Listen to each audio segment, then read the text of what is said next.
गुरु प्यारी साध संगत जी राधा स्वामी जी। वाणी गुरु अर्जुन देव जी। निश्चल एक आप अविनाशी, सो निश्चल जो तिस ध्यायदा। वाणी में आप जी का भाव है कि वह परमात्मा निश्चल है, वह कभी जन्म और मरण के दुखों में नहीं आता। जो उसका ध्यान करते हैं, उससे प्यार करते हैं, उसका सुमिरन करते हैं, वे भी निश्चल हो जाते हैं। उनका भी मरण जन्म के दुखों से छुटकारा हो जाता है।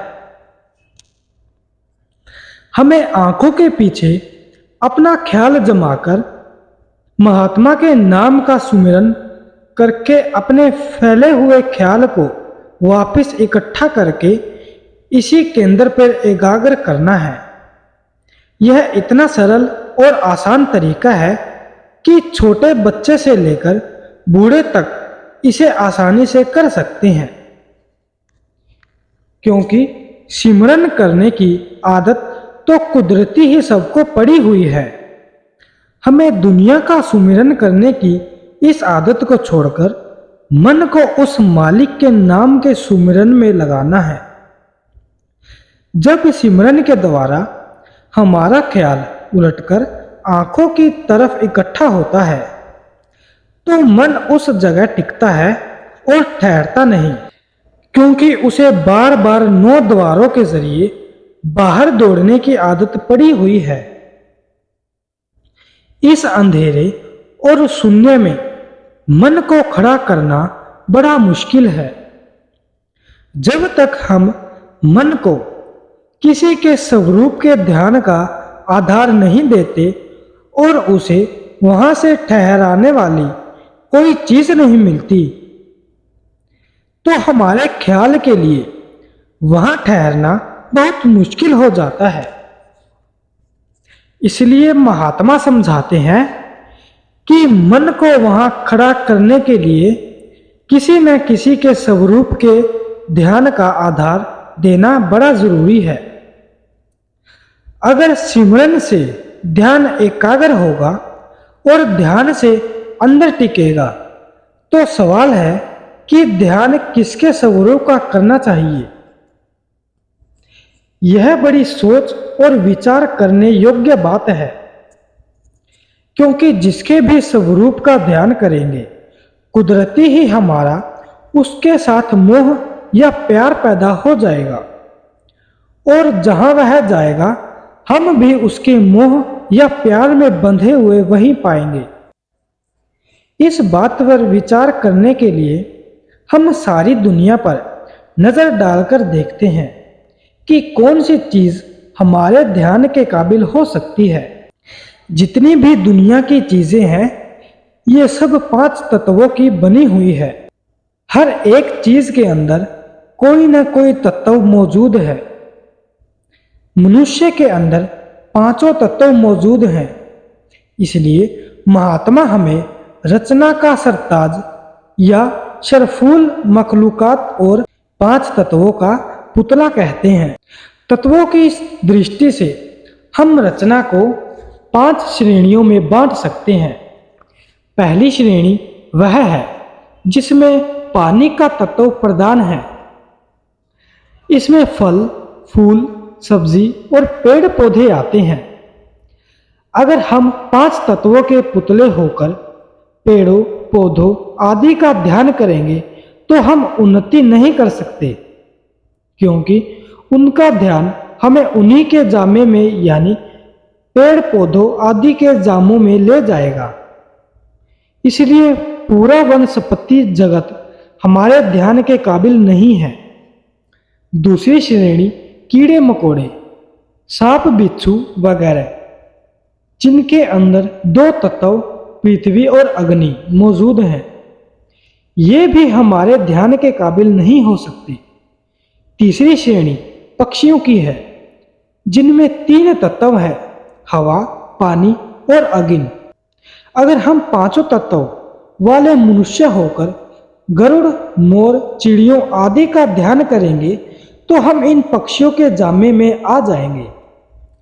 हमारा मकसद तो इंसान के जामे से भी ऊपर जाने का है, इसीलिए यह श्रेणी भी हमारे ध्यान के योग्य नहीं है। चौथी श्रेणी चौपाई जानवरों की है, जिनमें बुद्धि या आकाश नहीं है। बाकी 4 तत्व मौजूद हैं, जिसका ध्यान करेंगे मौत के बाद उसी का रूप धारण करना होगा। इसलिए गाय, बैल, घोड़े वगैरह हमारे ध्यान के काबिल नहीं। 5वीं श्रेणी खुद इंसान की है और हर इंसान में 5 तत्व मौजूद हैं। इसलिए कुदरती तौर पर मन में यह विचार आता है कि इंसान का ध्यान करे तो क्यों करें। खासकर आजकल के ज़माने में जब हमारे सबके अधिकार समान हैं, अब इंसान का ध्यान नहीं करता। देवी देवता किसी ने आज तक देखे नहीं, गाय भैंसों की बोली समझ नहीं आती और मालिक के स्वरूप का पता नहीं। इस नुक्ते पर पहुंचकर बहुत से लोग परमात्मा की हस्ती से ही इनकार कर देते हैं और बाकी सब भी इस उलझन में फंस जाते हैं कि अब कौन सी चीज हमारे ध्यान के योग्य हो सकती है। महात्मा एक बहुत अच्छी मिसाल देकर समझाते हैं कि अगर एक कमरे में बहुत से रेडियो रख दें जिनका कनेक्शन किसी बैटरी या बिजली से न हो, तो हम कभी किसी देश की खबर नहीं सुन सकते। लेकिन उनका कनेक्शन अगर किसी बैटरी या बिजली से हो जाए तो हम जिस देश की चाहे खबर सुन सकते हैं। इसी प्रकार हमें उन मालिक के भक्तों और प्यारों की खोज करनी है जिनका कनेक्शन या तार परमात्मा के साथ जुड़ा हुआ है। वे अपनी भक्ति और प्यार के बंधे हुए वापस जाकर उसी परमात्मा से मिल जाते हैं। इसलिए हम भी उनके स्वरूप का ध्यान करके उनके साथ प्यार करके वापस जाकर उसी परमात्मा के अंदर समा जाएंगे। इसी प्रकार गुरु अर्जुन साहिब समझाते हैं, गुर की मूरत मन में ध्यान, अकाल मूरत है साध संतन, ठाहर नीकी ध्यान कऊ। यानी सतगुरु के तस्वूर या ध्यान को हमेशा मन में रखो, यह स्वरूप ही ध्यान करने के योग्य है। यही स्वामी जी महाराज का उपदेश है, गुरु का ध्यान कर प्यारे, बिना इसके नहीं छूटना।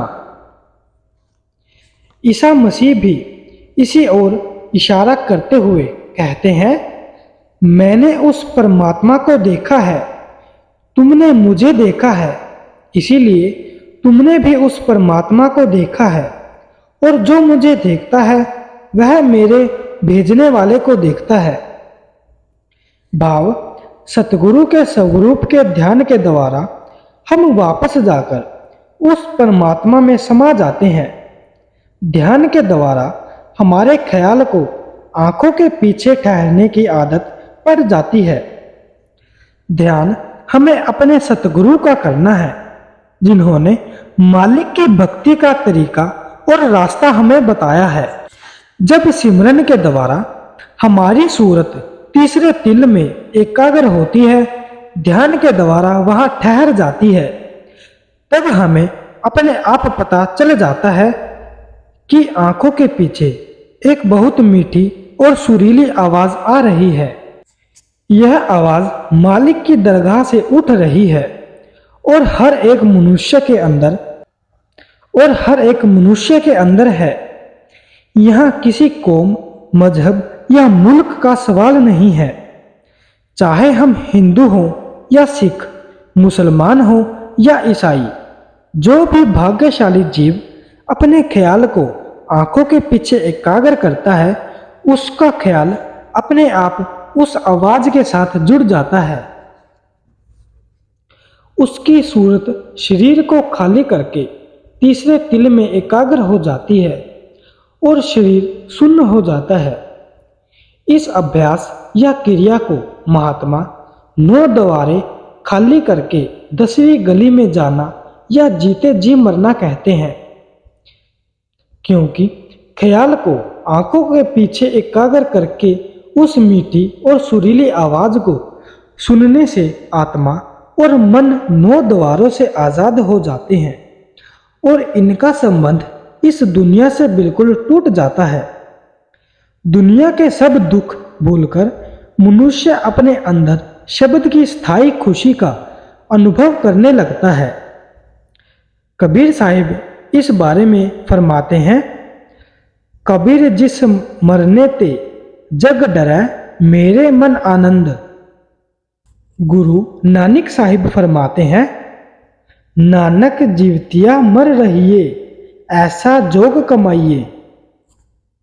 बाइबल में सेंट पॉल भी कहते हैं, मैं प्रतिदिन मरता हूँ। मौलाना रूम हदीस के हवाले से कहते हैं, मूतू कबल अन तमूतू, यानी मौत से पहले मरो।